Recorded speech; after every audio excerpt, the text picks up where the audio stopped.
Hello, my soul brothers and soul sisters. I am Ron Smith, and this is the Dr. Ron Smith Investigating Show, where we separate the real from fake, the facts from fiction, and give you the winner's edge. And sometimes we turn your water into wine. This is season 2, and we are in episode number 8. You know, my whole platform is talking about the conversation I wish I had. So today's conversation is we're talking about financial spring cleaning. You remember basically when you were in your parents' house, and basically it was warm enough that you could open up the windows and leave the front door open with the screen door in it, and that basically your parents had you to do all the chores. We're talking about uh, uh, dusting all the furniture. We're talking about the baseboards to all the furniture. We're talking about the window seals. We're talking about vacuum. We're talking about mopping. We're talking about cleaning the mirrors. We're talking about dusting off the counters. We're talking about all those things that we do extra. We're not talking about just a general cleaning. We're talking about we getting down to decluttering, organizing, and purging some of the stuff. So with that in mind, we also need to do a financial spring cleaning. Now, it's the month of March, and we are 90 days into the new year of 2024. And it's time to refresh, rejuvenate, and a process renewal of all those things that you made those New Year's resolutions that you were going to take care. Now it's time to follow up on that. And if you hadn't completed, we saying that basically we're going to eat right. Basically, we're going to drink more water. We're going to exercise, and hopefully we're on schedule with that. But if not, it's time to recalibrate. Now, I'm not going to ask you that you follow through on those things. All I'm going to remind you is that now is the time. So, what's the first thing we need to do? If you're like me, which I actually did today, it was bill paying day. Normally, when I get the bill in the mail or I see it on my phone or I get my email, I usually put a star by it or a flag. Or if I get it in the mail, I toss it in. I wouldn't call it a junk drawer, but for lack of a better word, it is a junk drawer because I really don't want to look at it.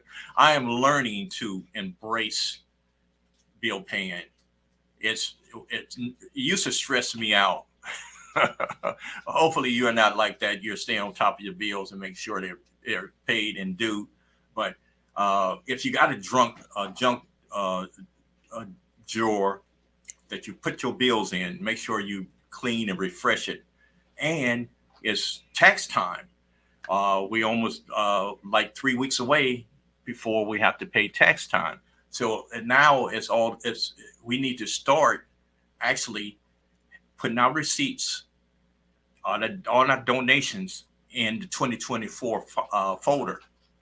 One of the things I highly suggest is buy one of those accordion folders and put each month in, and that way you can actually keep up with it, which is a good tip, especially if you have a tax accountant, or use, the quote, the ones that I'm not going to name because they are not sponsoring me, but also it would help for your CPA if you're in business because that minimizes the time of them have to sort it out. Because if your a CPA or PA or your attorney or your tax person do it, they're going to charge you for the time that they have to reorganize your stuff. So now is the time to actually do that. So the next thing is you need to look at your W-4. If you are employed by a company or corporation, W-4 is your withholdings. Now, I know a lot of people get excited because it's tax time. They're looking forward to a refund. But one of the things regarding this podcast, I want you to take control over your finance. And that's one of the first steps that you do once you are part of your employment package. They're going to ask you what number that you're going to withdraw, which means that basically the higher the number is, the less taxes they take out. The lower the number, the more taxes they take out. Now, I know a lot of people think this is a savings plan, that they think the government is giving them a bonus.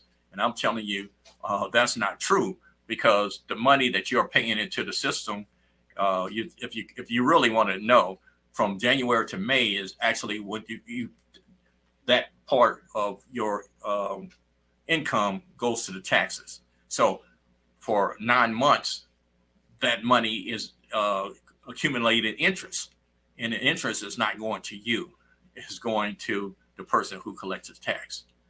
Just want to give you that little tidbit there. So you want to start taking control over your financial life. And I was told that basically, if you don't have a plan for yourself, someone else will have a plan for you. And normally it's to their benefit and not to yours. So make sure you adjust your withholdings, because here's the smartest thing you can do is break even, which means that basically you're not getting a refund, but you're not paying taxes. That is the best way to handle your taxes with your W-4. The next thing about financial spring cleaning, and some of the topics that I go over and over again each month, because I wanted to make a point, and it's the more you hear it, the more you might consider that it's very important. So we're going to talk about your retirement plan. If you're working, you're not going to work the rest of your life. Well, preferably you won't have to. Right now, they're trying to push your retirement age back to 70. And if you are in the field with less than 10 years in your career, that is probably going to be what you're looking at. But there's a lot of ways you can make that to your advantage. And one of the things that if you really grasp some of the tips that I provide with you, you will be able to, retire prior to that, or work because you want to, not because you have to. Now, I know I struggle with saying basically the 401k, that you should invest in it. If that is the only vehicle that you can have at this time, then you need to do it. Now, taking control of that 401k is putting in a self-directed 401 program. And I said a couple of weeks ago, I'm going to get more into that. About last month, I talked about the good, the bad, and ugly of the 401k plan. So basically, you know how I feel about that. But if that's the only thing that you have at this time at your disposal, then max out, but get a self-directed 401k so you can be more in control of where your dollars is going for. And the reason I say that is that your 401k is almost like trying to time the market. If you retire in a down year, then your 401k is going to suffer. If you retire in a bull market, your 401k is going to look very well. But you also have to look at what fees are taken out of that 401k, because they can take from 0.0% to 3%, and that's quarterly. So one of the things you need to look at, read the fine print. The next thing about financial spring cleaning, insurance. Yes, I'm getting back on my soapbox about insurance. There should not be anyone without insurance. That could be a part of it. Twofold. It can be a part of what you're doing now and for your legacy plan for your family. If you're not around to create the income, you don't want them to have a reduced lifestyle because you are not around, or if you are disabled. And there are two types of insurance, as I said before: term life and whole life. Term is pretty much what it is. It could be for a 10-year period for X amount of dollars. And once that X amount of that term expires, that's the end of that, pretty much that life insurance policy. And the debate is, if you are able to do your own investment, it's best to get term. But those for people who have a little savvy, and hopefully after you listen to some of my podcasts, you'll be one of those individuals who can actually, take the term policy and invest the rest. For most other people, you might need to take a look at the whole life policy. Now, I know there's a lot of controversy about the whole life policy, but there's a policy called the Index Universal Life Policy, where basically you can build up a cash reserve, and basically you can make loans to yourself, which means that's called being your personal bankers. Now, one of the things that you have to be careful with that is that make sure you understand the small print in that also. But one of the things, since we're talking about a retirement plan, if you have a $1 million policy, it would be a $1 million policy. If you have a 401k and your 401k is let's say $1 million, you don't necessarily, that is not all your money, because basically you still have to pay those fees, and you're really relying on the stock market.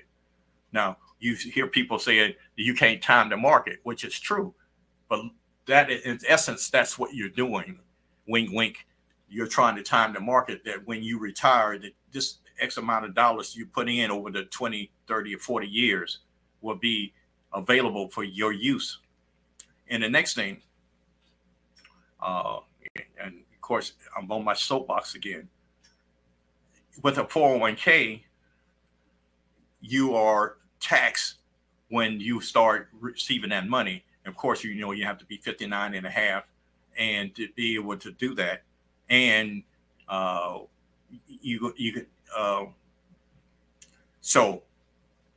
and you're taxed at that highest tax bracket, which means that's another caveat that most people don't tell you about also.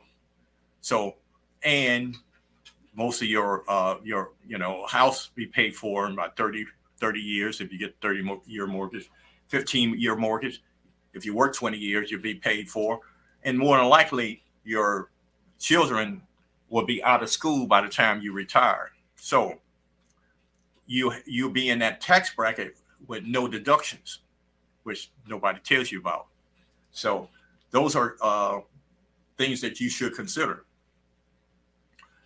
Getting back to both of those things, make sure you name your beneficiary in your 401k and as well as your insurance. And the main thing is your beneficiary should know that you put them as the recipient of your retirement and your insurance. They need to know that. I have run across many people who did not know that they were recipients or beneficiary of these two different products.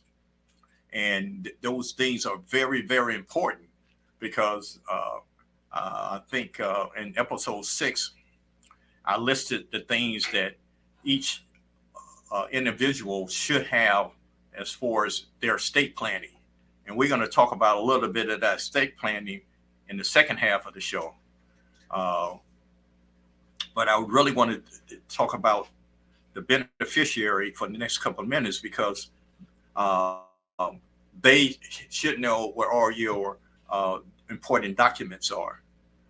And one of the things that you don't want to do is, just like I said before, a part of the spring cleaning is not have the things cluttered where they have to search through shoeboxes. They have to search through even find your safety deposit box. Those sort of things. It's time, spring cleaning is a time to get organized.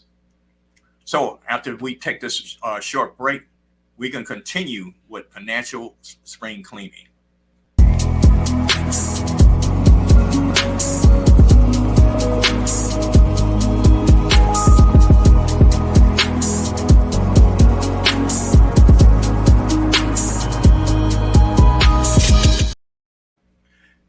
soul brothers and soul sisters. I am Ron Smith, and this is part two of episode number 8.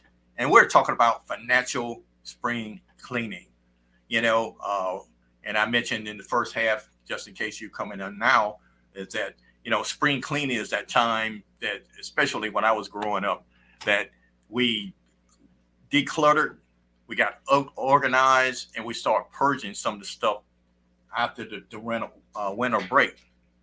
We dust, we mopped, we vacuumed, we did all those things to make sure our house was crispy and sparkling clean. Because of, at that time, during the winter, you didn't want to open the windows and you didn't want to open the doors and all that cool air in. So basically, that was the whole idea, is that all the stuff that you didn't want to do during the winter, you did do spring cleaning. And financial spring cleaning is that all those resolutions that basically I'm going to pay down the credit card on time. I'm going to increase my savings. I'm going to put, I call it, putting money into an account. I don't like to use the word emergency fund, because that is exactly what's going to happen if you create an emergency fund. So I call the incidental fund. Make sure, put that money that is, make sure it's liquid, which means that you need to put that money in a high yield savings accounts. And there's a lot of accounts that's springing up, especially some of the stuff that's online, that you might want to take a look at it. And in the topic, when I cover that, I would give you some suggestions of some ways, some financial institutions that will pay you more than the regular banks. Right now they really don't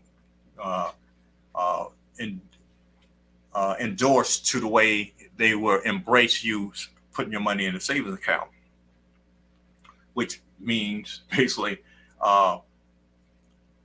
it's not to your advantage anyway, because if a bank, for let's say you put $10 in, $9 they use that to make other loans and stuff, and they get higher interest rates off it because they invest in insurance policies that would give them a greater return, and they give you 0.4%, which is not a good financial situation for you. It's a great financial situation for them. So where we left off all is basically creating an estate plan. And part of that estate plan, if you are a homeowner, that should be in your estate plan. And prior to me talking about that, is basically making sure you have a will and a trust. I know a lot of people feel that they don't have enough assets to be putting it in a trust. But one of the things that different from a will and a trust, and I share that right quick. A will is your estate is distributed to your beneficiary after you die. A trust is irrevocable trust, is something that you can assign your beneficiaries your assets while you're living, and it is executed upon your passing. But one of the things, the caveat is it protects your beneficiaries. A will has to go through probate, and probate has to go before a judge, which they assign an executor, and all your debts are settled, and then you get what's left over. A trust do not have to go to probate. Therefore, your beneficiaries have direct access to however you want to distribute those to them, and it don't go to probate. And basically, you have a more protection, because it's not public knowledge. A will is public knowledge. And I really want to really emphasize that point. The next thing is that you could put your power of attorney your medical power of attorney, um, your bank account information in there, which means that basically, uh, even if you are married, you need to designate that this person has power of attorney to act on my behalf if I can't do that. And in the event that I of my demise, if I pass, they have all the rights to make those decisions. Uh, Believe it or not, you don't want to get in a situation where a third party have to dictate that. I'm going to talk about next week about the power of attorney, and we'll talk about conservatorships and some of the things that I've seen of how those things are abused. And hopefully you set your state up to a a place where there are checks and balances, that no one has the total power to, just make a decision by themselves and have no culpability in that decision making process. So the next thing is that, there was an old saying that all work and no play make Jack a bad boy. So part of your spring cleaning is book your 2025 vacation today. I'm, I travel the world, so there's only a few places I want to go, but I'm not going right now because of instability of a lot of the nations around the world. And I know I got a lot of friends who are going on cruises this year, and my holy, I guess, reason I'm bringing this up is that plan your vacation now. It'd probably be cheaper than if you wait to later on the year or wait to next year to plan it. If you're going to plan the cruise, go ahead and start booking it. And a lot of places that basically, especially cruise lines, are every quarter that you could pay on that cruise, which was one of the best vacations I ever had, was basically on the cruise ship, because the appearance that I was not paying out of my pocket at dinner, all the other excursion on the ship meant that I was freer, even though I know that was just the illusion. I paid in advance. But that's one way that basically you can go to Disney World or go to Disneyland and go to all these other theme parks if you go ahead and start booking it early. So, I'm not such a tightwad that you don't have to have no fun with money. All I'm saying is that you need to make sure your plan, be in control of it, because if you wait till the last minute, it's just like the flights. You wait till the last minute, it's going to cost you more than if you plan it out now. Review all your investments. And I really want you to look at your 401k and, review the charges of that 401k. Review the administrative charges on that 401k. You might be surprised. And again, you might be a little shocked when you see what I've been trying to tell you for the last couple of shows. Reason why I'm not a big fan of the 401k. So the IRA, the Roth IRAs, is pretty much you pay taxes and that goes to that. So when you withdraw your money, it's post tax, which means you don't have to repay the taxes on that. So if you're looking at something like that, I think that's better. If you get into any of the investments, make sure you review it, not just on springtime, but you probably need to review it quarterly. And you need to review it with somebody you trust. If you're in the market for that, make sure that person is a fiduciary, and you can ask what type of certifications and licenses that person have. And if it's someone like me, hey, trust but verify, which means that basically you have this piece of equipment right here, this phone, you can ask Siri or Alexa or any other devices if what I'm saying is true or not. That's how you do your due diligence. Uh, don't just take anybody's word for it, and don't just because you're not a financial professional, don't be intimidated just because they have a couple of alphabets behind their name. I had mentioned this earlier about the high yield savings account. That is one of the accounts that basically it's more liquid. And because the transmission might go out, you're going to have a flat tire. The hot water heater is need to be repaired. If you got kids in school, there's incidentals and there's an accidental. And if your kid just happened to be one of those schools that's in the March Madness, they're going to want to go to the game, and maybe you're going to want to go to the game. So you have to make sure you have that. Credit cards. One of the things I noticed about credit cards is that my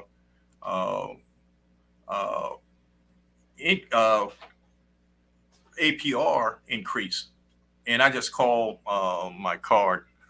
I was almost about to tell you who it was, and I asked, "Hey, I need to get a lower APR, which is an annual percentage rate on my card." And basically, just by talking to the insurance, the credit card company, since I've been such a good customer, that's what they, that's what they tell me, and I have this saying that, lie to me like you mean it. So they did. So they lowered my APR on my credit card, which, that's something that you need to check each year. You can get them to reduce it, or you can get them to expand your limit, but you make sure that basically paying your credit card on the revolving cycle date, not at the end of the month, the revolving cycle date of your card, and that's how you stay ahead. And one of the things with the spring cleaning, financial spring cleaning, make sure you keep your eyes on the basics, which means basically you know what your income and your expenses are, which is that's the heart blood of what you're doing. That is the cash flow.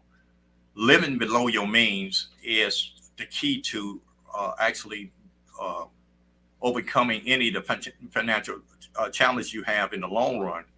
And I know this date and time is very difficult because we only supposed to spend 30% of our income. Basically, that's what the economics came up with that figure a long time ago.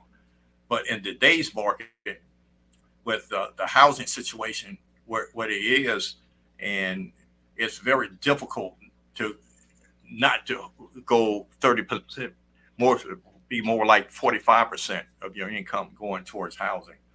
And that's one of the things that, this government has to address. So start making sure that with your financial spring cleaning, that you're organized, that you're decluttering some stuff, and that you're purging some stuff, and make sure that you're on top. And that is the way that we are in command of our own finances. If you don't have a plan for yourself, somebody have a plan for you. And normally it's for their benefit and not yours. Until next week, thank you for your time. My time is up.